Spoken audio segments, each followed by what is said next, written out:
অনেক ঘুরু করা হলো, এবার আমি বাড়ি ঢুকছি। ও তোমাদের তো বলাই হয়নি আমি সুন্দর করে সাজুগুজু করে আবার কোথায় গেছিলাম। সো হ্যালো বন্ধুরা, আজকে আমার একটা স্পেশাল ডে, তাই আমি চলে গেছিলাম সকাল সকাল মন্দিরে। কিন্তু মন্দিরের ভিডিওগুলো করা হয়নি কারণ খুব তাড়াহুড়োর মধ্যে ছিলাম। এদিকে এসে দেখি মায়ের সব রান্না টান্নার কাটাকুটি সব কমপ্লিট হয়ে গেছে, আর বাড়িতে দেখি জেঠু এসে বসে আছে, হাতে করে আবার সুন্দর একটা কেক নিয়ে এসছে। আগের দিন নাকি জেঠু চলে গেছিলো স্প্ল্যানেটে নিউ মার্কেটে নাহোমস থেকে কেক আনার জন্য। ওখানকার কেক নাকি খুব টেস্টি। আমি এই প্রথম খেলাম, সত্যি খুব টেস্টি। তারপরে এদিকে মায়ের পায়েস খাওয়ানো, মায়ের পায়েসও সুন্দর করে বানানো হয়ে গেছিলো। এবার মা আমাকে পায়েস খাওয়াতে গিয়ে তো প্রথমে তো ফু হয়নি বলে হাসাহাসি হলো। যাই হোক, এবার মায়ের পায়েস খাওয়ানো হয়ে গেল, 5বার আমাদের পায়েস খাওয়াতে হয়।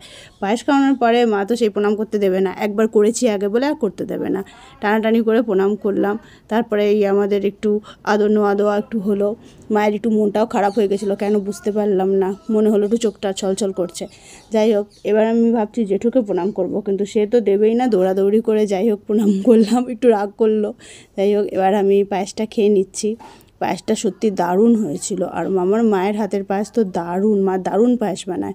তারপরে মা এবার বেড়ে দিল সুন্দর করে আমাদের খাওয়ার দাওয়ার, আমরা বসে গেলাম খেতে। এখানে ছিল মা করেছিল পোলাও, পনির, 5 রকম ভাজা, চাটনি, এসব অনেক কিছু আইটেম করেছিল। আর দইটা বলছে কে কে খাবে জিজ্ঞেস করছে এখন।